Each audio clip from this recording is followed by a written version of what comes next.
Hey everyone, Jordan from Iron and Grit, and in this episode, I'm going to talk about 3 techniques that you can use to increase your gains in the gym. You're going to maximize every workout and squeeze every rep for its absolute, ultimate, maximum gainage possible. I hope I said that well. But these 3 techniques, they will turn your workout up to 11. You're going to feel like you've never felt before. You're going to see the results immediately. You have to try these out.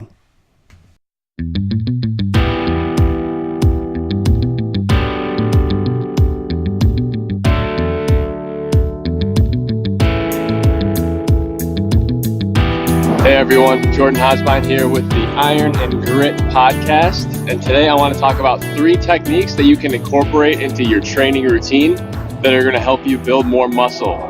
And those 3 techniques are rest pauses, drop sets, and forced reps. So what are those 3 things and how do they help you create more muscle? Well, let me tell you. If you're not doing these, you're leaving some gains on the table. Plain and simple.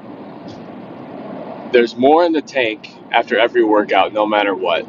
In order to build muscle, you have to thoroughly tax it. Beginners can probably get away with not doing this stuff, but if you are an intermediate trainer where your newbie gains have started to subside and the returns are starting to diminish, you need to incorporate these 3 techniques into your training, and they're going to help you continue to grow as you progress through your training program. So the first one is drop sets, and drop sets can be done at any time during the workout. I prefer to do them on my last set. So let's say I'm doing some bench press and I just finished 4 sets. On my 5th set, I'm going to lift, let's say 225 pounds, so 2 45-pound plates. I do my 5 reps of 225 pounds, and I immediately go into my drop sets. So I do my 5 reps. That's as many reps as I can do for that weight. And then I take off 2 of the 45-pound plates. So I remove 1 45-pound plate from each side, and then I'll put on a 25 in place of those. So that means on each side I have a 45 and a 25-pound plate totaling 185 pounds, and I get back on the bench right away and do as many reps as possible. Once I can't do any more reps, I rack the barbell, and then I take off the 25 pounds plates on each side. So that means I have 135 pounds on the plate total, or on the barbell total now, 1 45-pound plate on each side. Then I get back on the bench right away. There's no rest in between these, and I do as many reps as possible with 135 pounds. And then once that's done, I get off the bench, I take off both 45-pound weights, 1 from each side, and then I put on a 25-pound weight on each side, and then I get on the bench and I rep it out for as many times as possible.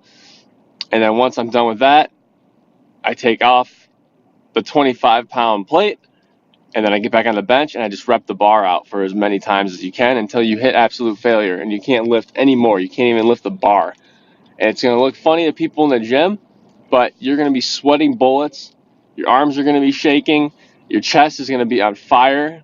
And tomorrow you're going to be really sore, but you'll probably notice a difference in your chest, the size and the shape, literally after that one workout. So that is a drop set, and it can be done with any exercise. They're super effective. Really, really, really great for stimulating new muscle growth and achieving hypertrophy. They really crank up the intensity in any workout. And the cool thing is they're a really good technique to use if you don't have a spotter. So if you don't have a spotter with you to push through some extra reps, drop sets are the way to go. So those are drop sets. The second one are forced reps. And forced reps work best when you have a spotter. You actually need a spotter to do forced reps, which can make them a little more inconvenient, but they're doable. And basically, they're just what they sound like. So let's say I'm going to use my bench press example again. and I'm bench pressing 225 pounds, and I just hit my 5th rep. This time I don't rack it. I drop the weight for another rep, about to do 6, and then I try to do it. I won't be able to do it because I've hit my 5 rep maximum, but my spotter is going to help me and assist me to lift it back up for another rep. And then I go down for a 7th rep, and my spotter is going to help me get that 7th rep back up. And then I go for an 8th rep, and then a 9th rep. As many as you can before you reach a point where both you and your spotter will not be able to get up another rep, or to the point where you compromise form to the point where it's too risky. You're risking injury too much at that point. That's called a forced rep.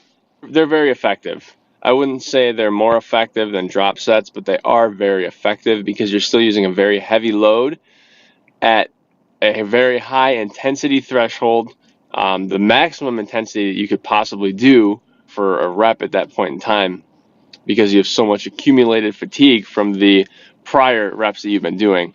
Like I said, the only drawback is that it does require a spotter, so you need someone that's intelligent and knows what they're doing so that you don't get killed, and also someone that is experienced enough to let you fight the weight as you push it back up. It doesn't just take too much tension off the muscle or spot you incorrectly and throw off your form. They just need to assist you a little bit and kind of just work with you on the rep. So those are forced reps, and those are great. So we covered the drop sets, we covered the forced reps, and another one that you can do that does not require a spotter is called a rest pause. And a rest pause, if I'm doing my bench press and I've got my weight on the bar, 225 pounds is probably too heavy for this, but I will use it as the example. I just hit my 5th rep. I couldn't do it, or I couldn't do a 6th. So what I do is I put the barbell on my chest and I catch my breath.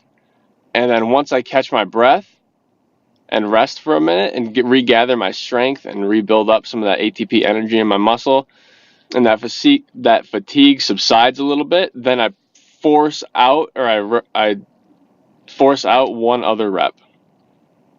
And then I go down and set the barbell on my chest, rest for a minute, and I rest until I can force out another rep. Those are called rest pauses. So you pause for a minute, you rest, you gather yourself, you rebuild your energy stores, and then you push out another rep. And I know I used the barbell bench press example for this. Don't do the barbell. Don't do rest pauses with the barbell. It's very dangerous. Rest pauses are best with dumbbells, because with dumbbells, you can just drop them if they get too heavy. With barbells, especially bench press barbells, a barbell will staple your ass to the bench and you won't be able to get up. So don't do that with barbells. But dumbbells especially are perfect for it, because those, you can rest with them. You can go to the absolute maximum and not have to worry about getting choked by a barbell or having a barbell crush your chest or not being able to get the barbell off your chest, because you can just drop the dumbbells to your side. So rest pauses, if you're doing an incline dumbbell press, you can't do any more reps, just hang on to the weight. The act of hanging on to the weight itself will still build up lactic acid in your muscle. You'll still feel the fatigue and the burning in your muscles, and you're not even moving it, but just keeping the tension on there, holding the weight steady, is really going to build a little bit of extra muscle. And since you're already in the hypertrophy zone, you've already broke through it, just hang in there for a little bit. Hang in there, hang in the burn for a little while. And that's really the objective of these 3 techniques, is to extend the period that you're in the burn of the set. Because the more that you're in the burn of the set, the more that lactic acid is breaking down those fibers, those muscle fibers. And if you recover appropriately and you eat appropriately, you're going to gain more muscle because you deployed these techniques. So keep those 3 techniques in your toolbox, add them to your lifting routines repertoire. They are super effective. They are kind of a form of high intensity training. I've used them. I love them. They're a great way to liven up your routine and blast through sticking points. If you try them out, let me know how it goes. any questions about them, you can leave me a comment at ironandgrit.com on any one of the articles, or you can send me an email, ironandgrit1, the number 1, at gmail.com. My name is Jordan. I'd be happy to take a look at any questions that you might have, answer any questions you might have about fitness or working out. It's something I love to do. It's something I'm good at, and it's something I've helped a lot of people with, and I'd be happy to help you out as well. So feel free to reach out to me there and give me a follow on Instagram, engaged in any of the conversation that we have there. So until next time, guys, I hope that you have a great day. Train hard, train smart, and I will talk to you all soon.